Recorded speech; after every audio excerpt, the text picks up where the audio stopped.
Hi, this is Pixie, doing another video.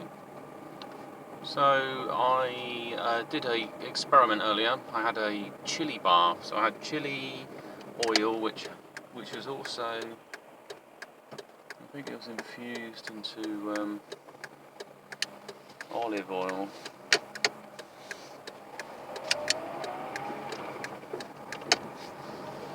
And I had bicarbonate put in the bath and cider vinegar. So my skin's fine. It looked like I had a bit of dandruff earlier, but maybe it's just got sort of stuff out of my scalp. It may, well, it shouldn't dry my skin out because I've got the oils, so it kind of mixes together and that balances out. I mean, my other experiment in the past, I put some peppermint in a cold bath, so I wanted to see if the oil, how the chili oil would fare. It's improved my breathing actually as well. My breathing feels a bit better.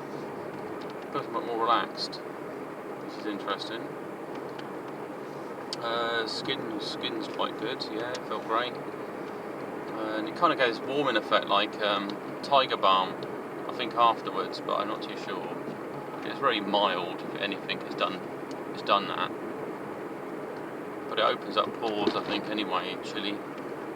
That's why people end up sweating it out. And yeah, so it's fine. And also it opened my eyes underwater. There was no issues. I was expecting it to sting in some way or something, but I think it's just too mild. It's probably no different than you'd get if you was cooking, to be honest. What a fun place to stop. It's a bus lane. Oh, I'm turning around to the boss plane. Okay. Fasting. What do I kind of update on fasting? So I try to work towards the OMAD, and I've been OMADing for a while, but on occasions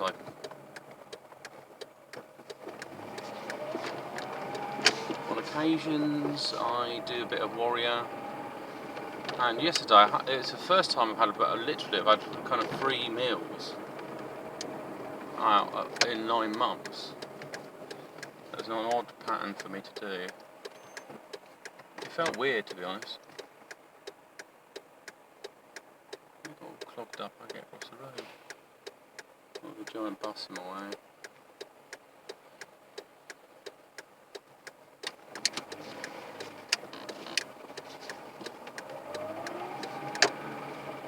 I'll go this way.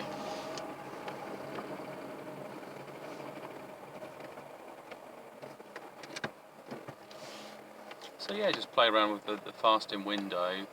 I think it's more effective if you do alter it, because people's metabolism drops and it changes. The body tries to compensate. So I don't know if you can lose weight. I mean, actually having fat on you is not unhealthy. But if you want to get yourself somehow thinner than you normally are, then you got to play around with it. Like you know, maybe you could. Your body's compromises if you had more muscle. That's fine. You can have less fat.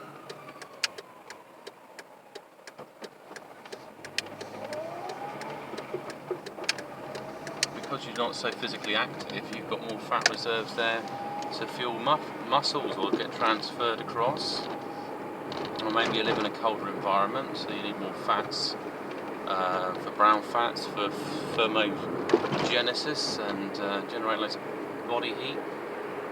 So your targets could be unrealistic to what you naturally are, you know.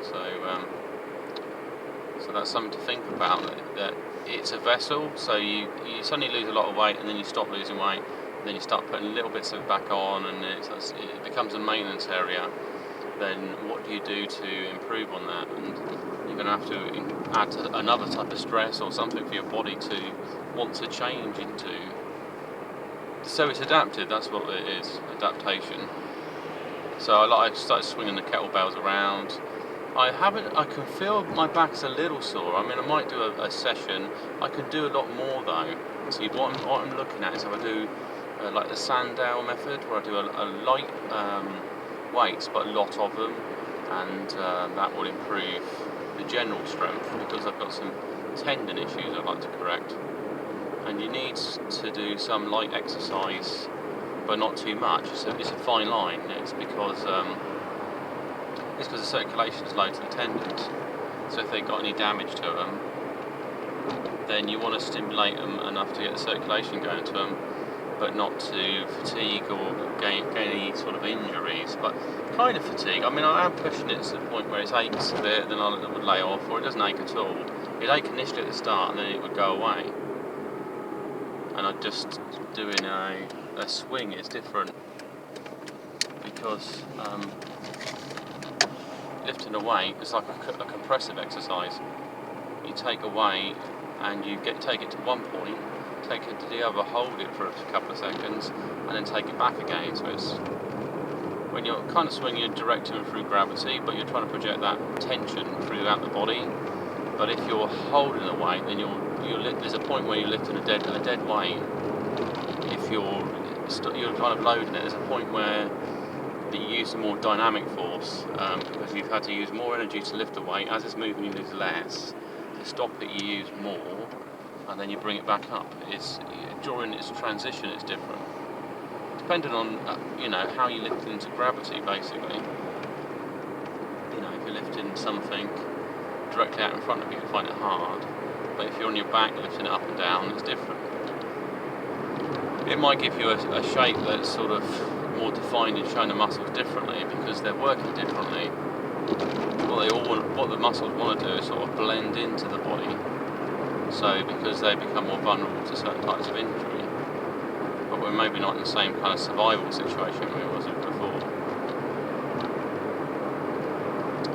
So basically fasting will take you so far. It's a lifestyle choice, and to get any benefit in life, you have to do it's a prolonged thing. It's a commitment, like taking a faith in something. So there's kind of some religious elements to fasting.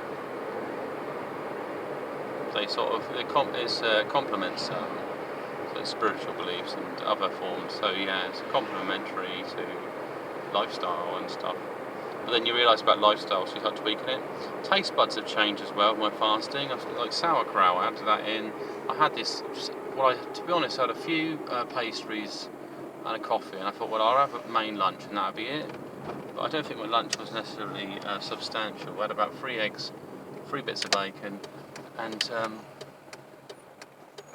about 4 or 5 apples that I fried them. So I thought, that's weird. Originally I was going to add, and I think I added some salad too. It's on a salad base. I was just going to add some apples to the salad. Some people eat apples and salad together. And I thought, well, how do I use them? Because somebody gave me a lot of apples. I could just eat them as apples. But I decided I would like to incorporate them in a meal. So that was that. And then later on I got hungry and I thought, oh, I fancy a kebab. So I fancied some protein. But I didn't have loads of protein. What I did is I had these kebabs that I could throw in the microwave. However, there wasn't any chili sauce with them. There was the pita bread and the mutton, but there was nothing else in there. So what I did is I added all the other stuff in there. So I got myself some sauerkraut. Because I originally went to look for gherkins. I love a good gherkin. And vinegar's quite nice. I think once you start adding cider vinegar to your food and things, you think, oh, that's nice. Yeah, they're gorgeous. I've eaten some later. So I thought, well, why not put that in there? The chili sauce tastes fine. Sauerkraut is owned in, it's a bit unusual. It's a different taste. I was expecting it to be more like coleslaw, but it's not, because the vinegars broke it down differently. So I think definitely adding these type of foods, trying to be more cleaner and healthier, that's another way. There's another thing as well when you eat, it's not just as simple as a one meal, and it's going to be, you get all the nutrients out of it, and then suddenly you're going to start burning your own calories and stuff. Depending on what you eat, how long it takes to get through your body. So if I had loads of bread, it would be a slower one. To be essence, you might be doing a warrior without realising it. And this is how you could put on weight in a nomad. Because basically it takes longer for your body to break down the nutrients, and you may be getting bursts of it. In the same way, when you have a drink, when you mix your drinks,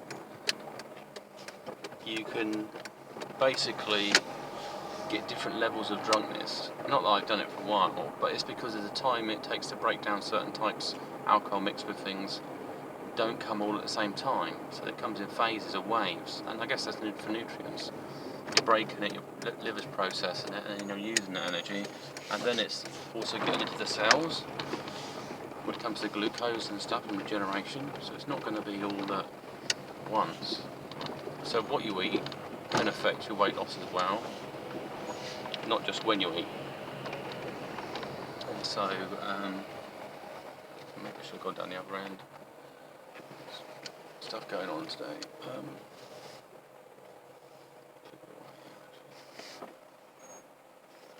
Yeah, so you sometimes cleaner fasts are better if you're looking for goals.